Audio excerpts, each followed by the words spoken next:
Bruins Panthers Game 2 in the East. Oilers Canucks Game 1 in the West. Guys, welcome into Puck Time. Good morning. We are here live on the WagerTalk TV network. I'm Andrew, and I'm joined, as always, by Mr. Bianco Carmine. Bianco here. Carm, all right, man. We got two games today to break down. Obviously, we have one that's just starting and some days off, but one series where we saw an upset in Game 1. Do the Florida Panthers bounce back here, Carm, at home in Game 2? You know, Andrew, we saw it with the Carolina and Rangers one there. They played better defensively, even though that game went to a couple of OTs. Carolina was better. The Rangers were better. They just the power plays just continued to score. In this one, Florida wasn't better. You looked at the analytic numbers on this one, and the Bruins were better in that game. And from from a totals point of view, which is what I'm looking at here, um, 5-1. You know, 6 goals in the last 32 minutes of that game. And a side note, I did not have the under in that game. I think someone commented in our video yesterday, whether he was trolling or not. Yeah, we know you had the under in that game. No, I was making a point that anyone who had the under in the game, there was 6 goals scored in the last 30 plus minutes of the game. So it was a not a bad beat, but a tough beat for under bettors. But 3 of the 4 games during this regular season went under the total. There was just one 4-3 game mixed in there. And I get it. We've seen some high scoring games. We saw another one. The game ones have all been high scoring. We'll see if the Edmonton Oilers one tonight is a high scoring one. I thought last night's Colorado game would be high scoring, and it went over the total as well too.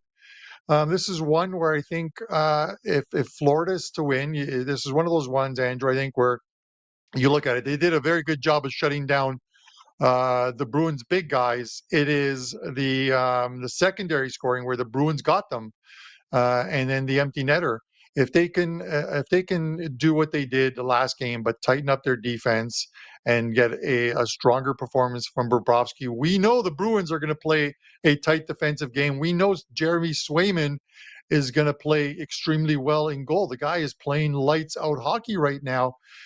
Yeah, I think you have to take the under here. The under is 5.5. I don't see Florida blowing out Boston. I don't see Boston replicating what they did in Game 1. So that leads me to believe that this has to be an under. The analytics from Game 1 didn't really. It's the analytics from Game 1 supported how many goals were scored, but not in how they were scored. I guess in a 5-1 result, because the analytics were pretty much the XGs were 3 for each team, and in a 5-1 scoreline, obviously Florida underperformed, and the Boston Bruins exceeded their expectation. I'm going to go under in this one. I have a slight lean also to Florida in this game. I think if I'm going to take them, I can't take them at minus 180. I would probably take them in regulation and hope that we don't see what we saw last night, which is 2 games going to overtime.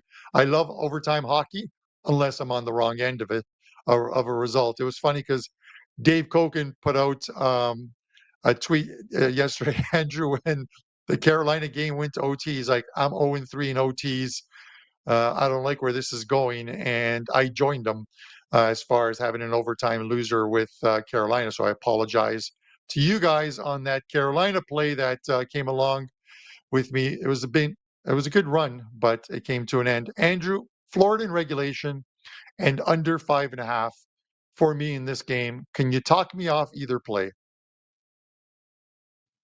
I really can't, Carm, because you know what? I can definitely trust this Panthers team to bounce back. I really can, and I don't think that the Panthers coaching staff wants the excuse to be out there. The fact that they had some time off, but that was part of my handicap for liking the over.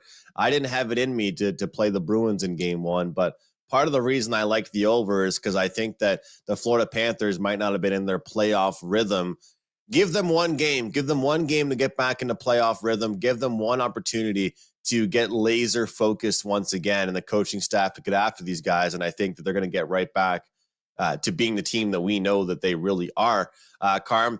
But I'm going to try to do what I did last night and last night this strategy failed, Carm, but I'm going to go right back to it, and this is going to be me taking the team total under with the Boston Bruins. Current price here, you can get at DraftKings -1 at FanDuel -130. I'm seeing 135s out there as well, for the Boston Bruins under 2.5 goals. Look, my biggest fear with these unders is that you're going to see a 3-2, and then you're going to see an empty net goal, and 4-2 puts you over the total. But the team that we think is going to win wins. Team we think is going to lose, and they stay under the team total. So yesterday, it was a 3-2 win, a 3-2 lead for Carolina. I was stressing my team total under there for the Rangers. They tie it up, of course, go to overtime, and then either way, my team total under is a loss, Carm. But one thing you mentioned that I think is so true, I think the entire audience would agree with this.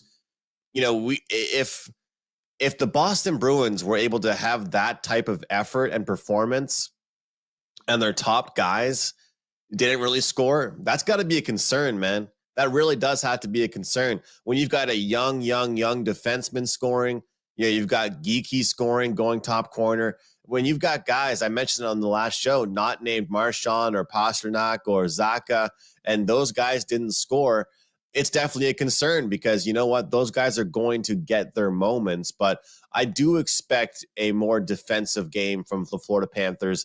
They are at home once again. They get the last change.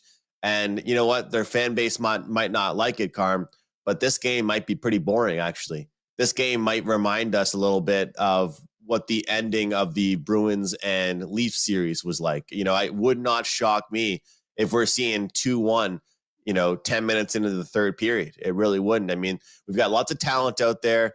You look across both lineups. I mean, the funny thing is, I think you would probably agree with me here on this one, Carm. I mean, line by line, the Panthers probably have more talent. The Boston Bruins are just so good at sticking to their system and playing the way that they play. I mean, when you look at the deadline acquisitions, even from the Florida Panthers, it's just so much different. I mean, you look at a guy like Tarasenko, and then you look at Okposo, and then you can talk about the guys they already had, of course, with leaders like Kachuk, Barkov, Verhaeghe, Reinhart. There's so many snipers out there, but what makes this team so great is that they have bought into defensive hockey. So I'm with you.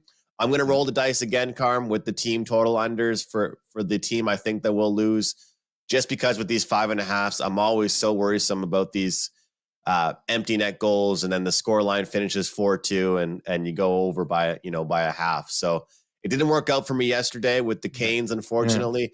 Looking at them to prevent the Rangers from getting to 3, but tonight I'll take the Panthers to have a good defensive effort. Team total under for the Bruins. Andrew, the biggest fear, as whether it's a handicapper, as a sports bettor, or even someone who just does this for entertainment, and doesn't really care about their bankroll going forward, is you start to form opinions, and you wonder if the initial opinion was incorrect, and then you're just following it along. So it's almost like throwing bad money or good money after bad. You know, we get into the playoffs, and you always assume, or at least I do, that we're going to see lower scoring games. We're going to see some better defense. And then we write off game ones because they're higher scoring, and we say it's a feeling out process. These teams will settle down, kind of like in the Carolina game. I didn't expect game one or game two to look anything like game one. But then there's so many skilled players on these teams, and they still find a way of scoring. And case in point with Carolina, um, such a good penalty killing unit. The New York Rangers and their stars are making them look absolutely ordinary, killing penalties. And there was a lot of penalties in that game. And then you think about that one. I'm going to go off on a few different tangents here, and it's not venting. It's just talking about in general is. If you look at the officiating, some games they put the whistle away, and some games like the Rangers game yesterday, there's just so many penalties that they're not letting these teams play a 5-on-5 game. No matter who won yesterday in that Rangers game, nobody was going to be happy. If the Rangers won, Carolina fans, Carolina bettors are going to be upset about the officiating. If Carolina had won, it would have been the Ranger fans and Rangers bettors. And what that means is they're both correct. It is the officiating is bad. It's bad in every sport.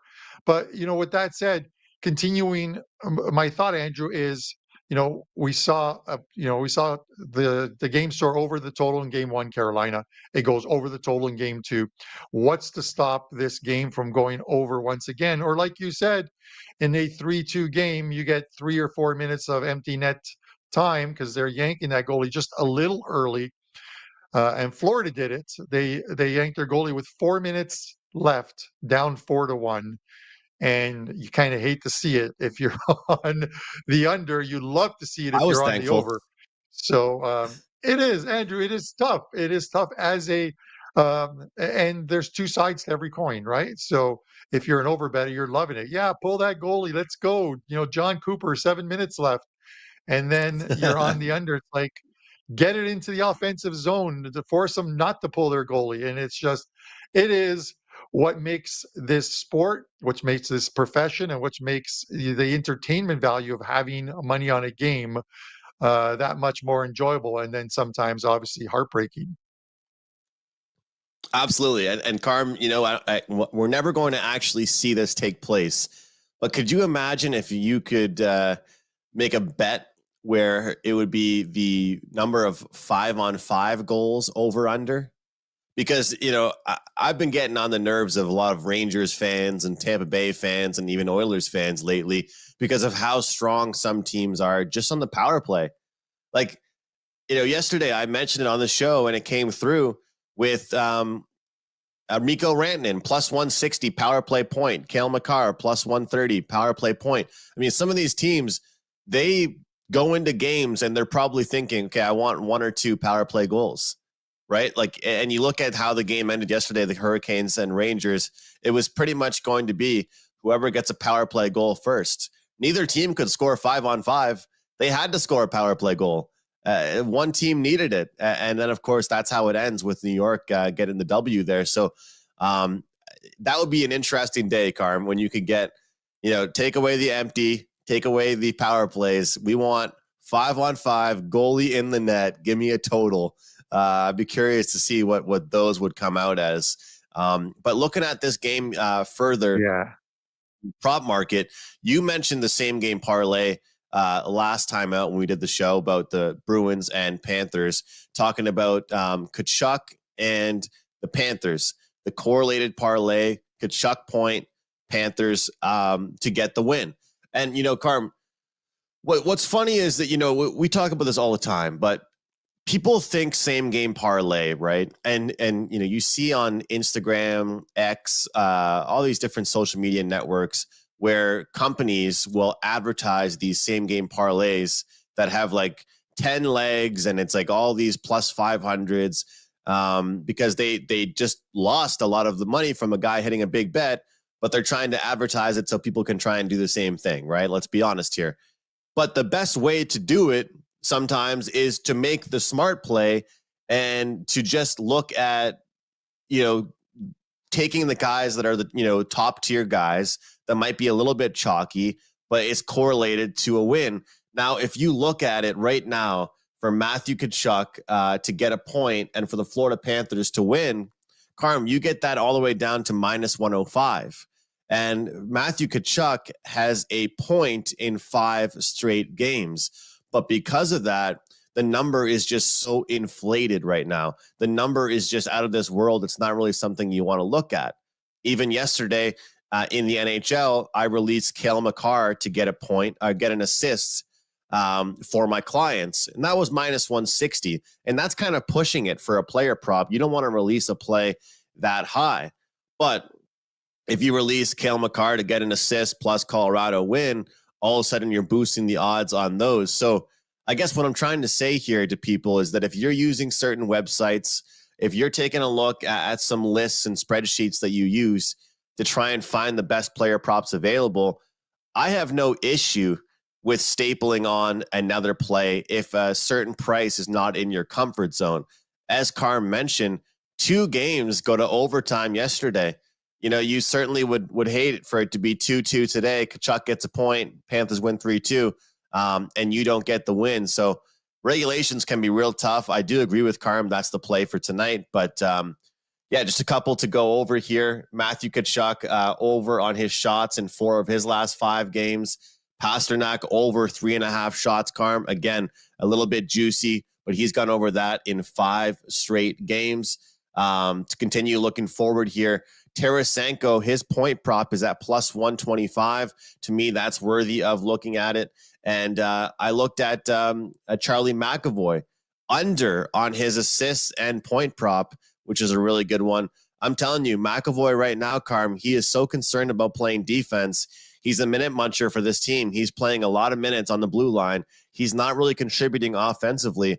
Under on assists, under on points for McAvoy, I believe, is a really good bet. But just any thoughts from you, Carm, before we move on about the prop market? And I'm kind of piggybacking off on what you said the last time out, because I think it's a smart idea.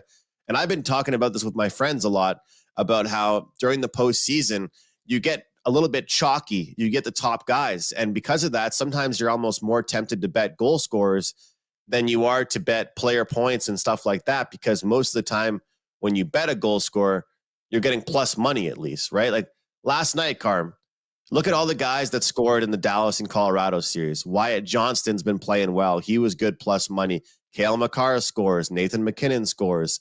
You know, all these guys score. And if you hit, you know, like 30% of them, 30, 35, 40%, you make money. So any player props for you here today? Yeah, you know, just I guess maybe circle back to the same one that the same game parlay that I gave out in game 1, which was Matthew Tkachuk to score and Florida to win the game. Sorry, Matthew Tkachuk to record a point and Florida win the game, and that was minus 105. And you're getting the exact same odds today if you take those ones. I just looked it up on DK. So, and someone just commented, La Franchise. He's like, he goes, if you keep betting against the Bruins, they're going to win the cup. Or I'm like, I can get them to the cup for you. He goes, they keep going further every time I bet against them. I'm perfectly fine with that. You want me to get them to the cup for you? I'll do it. I'll just keep taking the teams that play against the Bruins. But no, Bruins are playing some very good hockey right now. The same game parlays, Andrews, are always tough. The preloaded ones, I wanted to talk about those ones because, guys, they're never to your advantage. Create your own. It's like Andrew says, use some of these sites to find trends that are in your favor. Like I saw a couple of them posted in game. I think it was in game 5, or sorry, game 7 of the Vegas series. And on the very top, the first play of these preloaded, pre-prepared same game parties was Joe Pavelski to score. I can't remember the last time the guy scored for the Dallas Stars. Man, the guy has been he has been a disappointment in the playoffs for the Dallas Stars, and you're going to expect him to score a goal for you? No, that's why they do these ones. They give you some juicy odds. You fall for it. You see the tweets where people hit these big ones, but you don't see the millions of people that have lost them. So do them yourselves. Forget about the ones that are preloaded. Pick them yourselves. You guys, I see what you guys post in the chat. You guys are smart enough to pick your ones and just continue to do so. But with that said, Andrew, prop wise, I would probably just play the same one, minus 105. Okay. If I expect Florida to win tonight, I have to figure Matthew Chuck's going to record a point, and I'm laying the minimum vig you can lay pretty much at minus 105 for this one. Yeah, that is really nice. I mean, to get the price down to that, and if they beat the Bruins, they're going to have to score a few goals. So even if the game goes under, I still think they'll get a couple goals. And Tkachuk is not just a goal scorer; he's not just an assist guy. He's able to do it all. So he's always in the mix. Carm, very last point. I apologize for dragging on this segment a bit, but I mentioned this yesterday a bit, and I'll say it again because I've been really, really, I've been really high on making these bets here for the Conn Smythe Trophy. Swayman right now, 12-1. That's the updated price. After yesterday's games with the New York Rangers win, we're now seeing Shesterkin being the second favorite at 8-1. McKinnon, after yesterday, I gave him out on the show at 13-1. He is now 950 plus 950. But I'm telling you guys, if you missed the boat on the Boston Bruins and you would like to add the Boston Bruins to your portfolio, I think that Carm would agree with me here. Jeremy Swayman has been the MVP of this team. And I looked back at some of the former Conn Smythe Trophy winners. And it seems to me, Carm, that it's about every 3 or 4 years a goaltender wins it. Jonathan Quick won it. We saw Tim Thomas win it. We have seen a lot of goalies win it over the years. And it seems to me like it's those exact scenarios where teams are winning when they're winning games 2-1, 3-2 on a consistent basis. And Jeremy Swayman's certainly been the guy. So the updated Stanley Cup price for the Boston Bruins, they are 7-1 to win the cup. And Jeremy Swayman is 12-1 to win the Conn Smythe Trophy. So I just wanted to toss that out there. And I think it's a really good opportunity to add the Boston Bruins to your portfolio. Yeah, no, Lang, kudos to you on mentioning these ones, finding these ones, because you don't have to go wild on them. You can you can put a unit on it, you can put a pizza slice on it, you can put whatever you want on it, but you're getting a much better price on something that if it does hit, the second part of it will hit. So obviously, with that said, if the Bruins make it to the cup and win the cup, it's the way Swayman's playing right now. It's likely going to be him that wins that Conn Smythe. Same goes for the New York Rangers with Shesterkin. He was lights out yesterday. He played phenomenal. They had, what did they end up with, Carolina? Was it 60, almost 60 shots on goal through a couple overtimes? He played absolutely unbelievable. And no disrespect to, or we can't overlook what Freddie Anderson did, because Freddie Anderson looked good as well too. Although I wish Freddie Anderson could protect the post a little bit better. They seem to be beating him up high when he cradles that post. I think twice, maybe 3 times in this series, they found that that top left-handed corner on him when he hugs that post. But with that said, Andrew, those aren't bad. It's something, and we're going to get to the next game in a second, but it's something that he did in the World Cup, the 2022 World Cup with France. The odds on France I thought were too low. I thought if France makes it to the finals and wins, the top scorer is going to be Kylian Mbappe, and he was plus 900. So I took the plus 900 instead of the plus 550. And France makes it to the World Cup final. They lose, but Kylian Mbappe finishes as the Golden Boot winner. So I cash a 950 ticket, even with a team losing. So I was pretty happy about that. I love it. That's the way to go. I mean, and you can find those ways, and you can do it with Super Bowl MVP. You can do it with Finals MVP in the NBA. You can try and find different ways to make some money there and get the best prices possible. And we're not being greedy here. We're just trying to be smart and find the best prices possible. And I think it really works out well for people that don't want to tie their money up all year long during the regular season with futures. You can jump in now on the Conn Smythe Trophy. All right, guys, long segment there with the Bruins and Panthers, but I think I enjoyed it. I think we gave out some good picks there. And for anybody interested in the prop betting market, as I always say, comment below what you are betting for tonight. We're always interested what you guys have. And thanks to everybody for commenting yesterday and entering the contest that Carmine is running. So we appreciate that, guys. And you'll get your T-shirt. We'll end up announcing that winner for sure. Comment below again, show some love, like this video, guys, if you're watching on YouTube Shorts, Instagram as well, and subscribe to the channel or follow us on Instagram. It really does help us out, and it's a good look for me and Carm, guys. You know, we're the first show of the day. We need to get some likes going and get the views on PuckTime here on WagerTalk TV. But Carm, we're going from a series that just finished up their game 2. And now we have a game 1, and the Canadian media is going to love this series, Oilers and Canucks. And the big storyline about this series out the gate, betting perspective, is that Vancouver did very well throughout the season, albeit it was early in the season against the Oilers. But the Oilers open up as massive favorites, Carm. Massive favorites. And you look at the series price compared to the opening night, the opening game one price, and it makes you scratch your head a little bit. So, Carm, people are already writing off this Canucks team. Are you writing them off, or do they stand a chance? What are your thoughts in this series? Yeah, I don't think you can write off the Canucks. They've had a good season. There's a couple of ways you can look at this series. First of all, the Canucks swept the Oilers this season. They won the first two games of the season.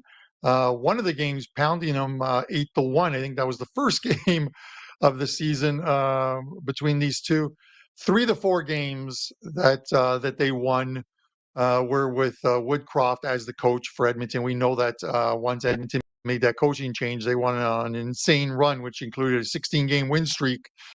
And they were, at least from a points per game perspective, they were the best team in the NHL. But they did lose the 4th game to Vancouver 3-1, a much lower scoring game. And I think the only under of those 4 games that they played. I'm looking at the over here, Andrew, just because it's at 6. I thought it might be just a little higher. If you look at this, the Oilers they're playing, fantastic hockey. They were able to score goals against an LA Kings team that was pretty good defensively throughout the season, but they just couldn't stick with the Oilers. The Oilers just scored. They came in waves. They got secondary scoring. The power play clicked, and they beat them 5-1. They you look at it, Vancouver, equally as impressive, but they struggled a bit to score against the Nashville Predators, and not getting a lot of shots in those games. They're playing a lot more defensive game, and I think it was because Demko gets hurt, and then it's to Smith, and then from the Smith it's Shilov's in goal. And no disrespect to him, he's played extremely well, but and to the Vancouver Canucks, but they're facing an Oilers offense now and not a Nashville offense now. And there's going to be a lot more pucks at the net. If the Oilers get even 3, it is going to force Vancouver to play a game in which they might not want to play, and they haven't played thus far in the playoffs. I think you got to like the Oilers in this one, and take the over at 6. I wouldn't correlate the two, because the Oilers can win low-scoring games, but I have to believe obviously if the Oilers get to 3, and you're betting singles on the Oilers to win and the over 6, if the Oilers get to 3 tonight, you can't lose both of them, and you'll likely win. You'll likely win both of them. You can't lose both. You'll likely win both. Does that Carm, make any sense to you, Andrew? Of course. What is the team total of this game? I know you know the team total. You must know the team total. It's got to be 3.5 on the Oilers. Yes, it is, and you're actually getting a good price. You got to shop around, because some books are better than others, but I'm seeing as high as plus 120 for the Oilers to get to 4 goals, which I think is kind of intriguing here. Yeah. So let me ask you this, Carm. I mean, here's the deal. It's a home game for the Canucks, right? You look at the odds in game 1, as I was talking about, kind of as I introed. It's a home game for the Canucks. The price is minus 135 for the Oilers here. But looking at the actual playoff series price, it's like in the high 200s.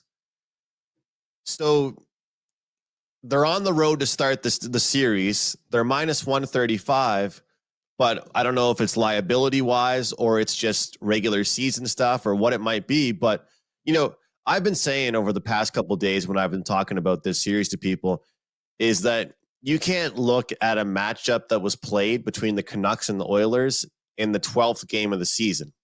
You can't look, in my opinion, you can't even look at any games that took place in an era that Jay Woodcroft was the head coach. I truly believe teams are different under different head coaches, and Chris Knobloch has been great for the Oilers, and they've just played different around him. And honestly, the second half of the season, Stuart Skinner has played like a different type of goaltender. We know that. So can you really look at it? Well, I don't think you can look at the first half of the season, but guess what? The Vancouver Canucks put up 8 goals on the Edmonton Oilers in the last game of the season. That's got to mean something, right? Well, Connor McDavid sat out. Some of the top guys sat out. I don't think that matters. But you know what, Carm? Part of me thinks that might be a bad thing for the Canucks, that they absolutely kicked the shit out of the Oilers in the last game of the season. I mean, it's like they're throwing matches onto the fire. They're just throwing gas onto the fire. They're igniting this Oilers team because, I'm a big believer that, the previous matchups don't mean as much to the actual players as it does to us as handicappers and guys doing shows. But I do think the last 1 or 2 games are fresh in the head of the players. The players couldn't care less about, the game that they played against the Oilers 5 games ago that happened in November. But they might care about the game that happened a month ago. They might care about the game that happened 3 months ago. And so there's definitely a rivalry here about these teams. And Carm, we really did see it with the Florida Panthers. We've seen it with game 1 and now game 2 with the Hurricanes and Rangers. And we even saw it with the Bruins series here with the Panther. I mean, to me, this is an example of a series that will tighten up as we get to games 4 and 5, I think. But I really believe this is going to start really fast. Is it going to start as fast as the Dallas series did last night, where they went up 3-0 before you could even go to your fridge for a new drink? Probably not. But we've seen some tremendous goaltending from the Vancouver Canucks recently, and we have to give credit to the Oilers as well. But one thing I will say, the Nashville Predators did outplay the Canucks in a lot of the games they played in. But the Nashville Predators just didn't have the talent to finish off their plays. The Oilers just beat the Kings for the 4th straight time in the playoffs. You and I can both agree, Carm, the LA Kings do not have the firepower and did not get a lot of shots on goal compared to what the Vancouver Canucks will do. I think this is a high shot count. I think that this game starts off with a bang, both teams scoring. And when you look in general at these teams and you take a look at the power play numbers, it's phenomenal. I mean, you give either of these teams a power play, it's 50%. I mean, I would not want to put either of these teams on the power play. Looking at some of the head-to-head numbers here between these teams, some numbers you want to be looking at if you're betting some overs here. I'd be taking a look at some guys like Nugent Hopkins over the shots on goal props. He's gone over his number in 10 of his last 11 games. You take a look at Elias Lindholm. He's gone over his in 14 of his last 15 games. JT Miller to record an assist.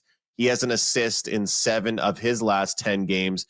Start of a series, Carm, I always look towards head-to-head matchups.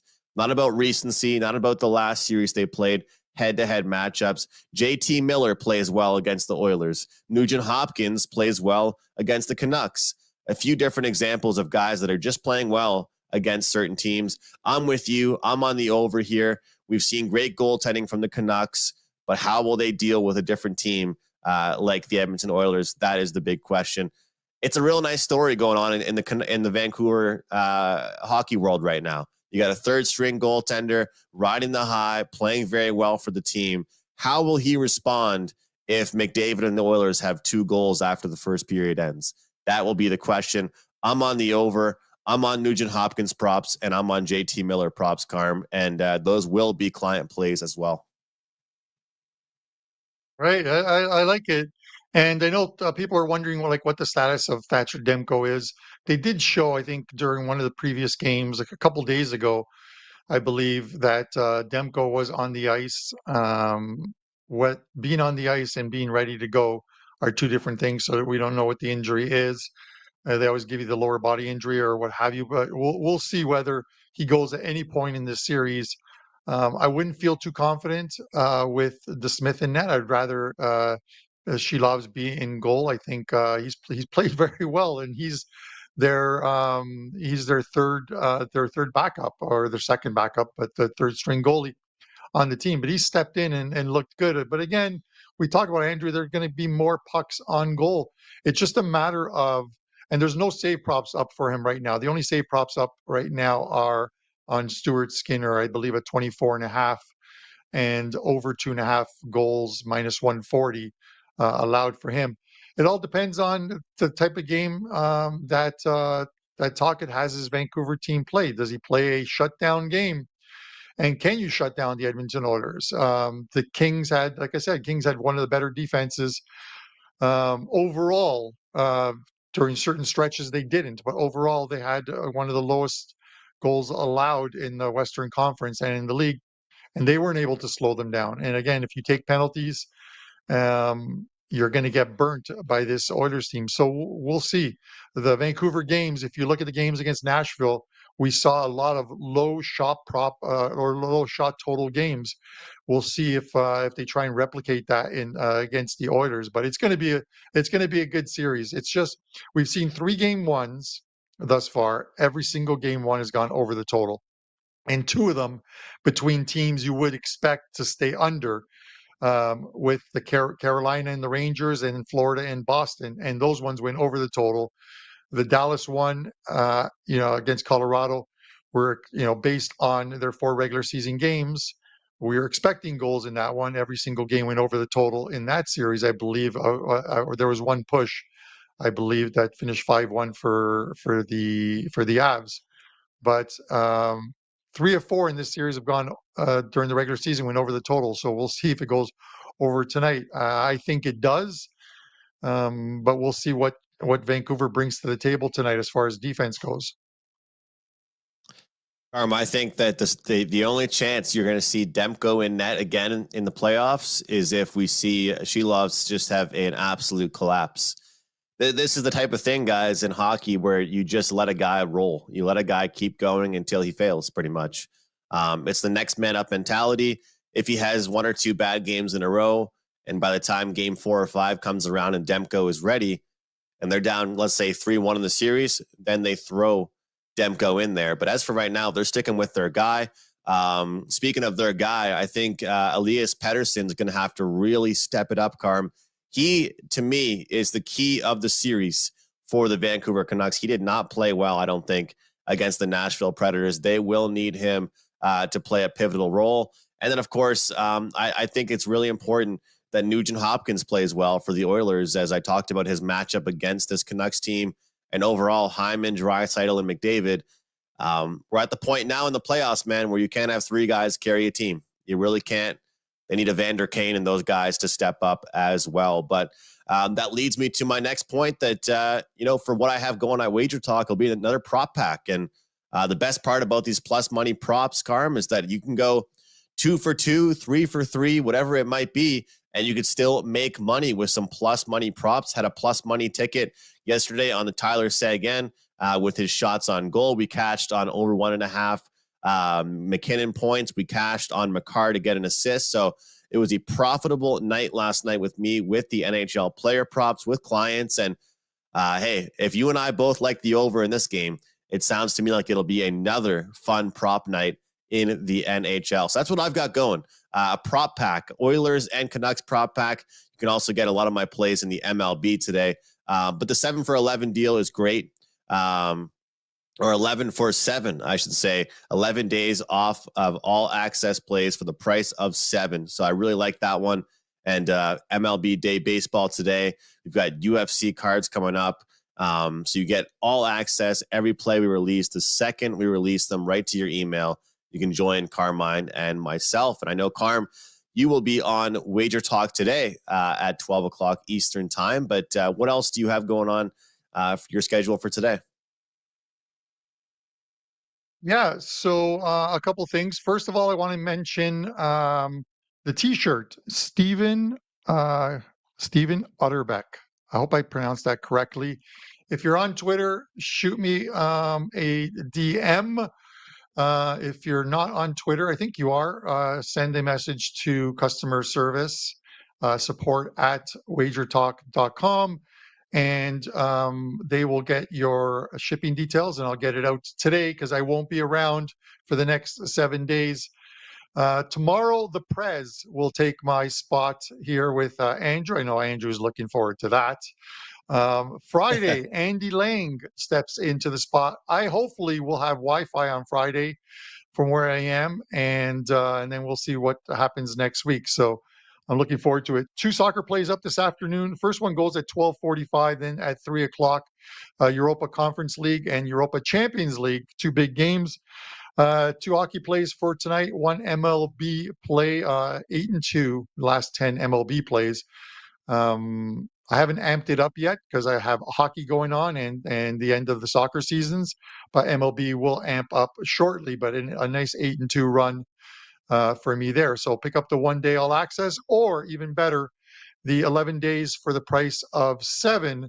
And because that deal expires, I believe, this coming weekend. So take advantage of that 11 for 7 deal. Works out to like $9 a day. It's a great deal.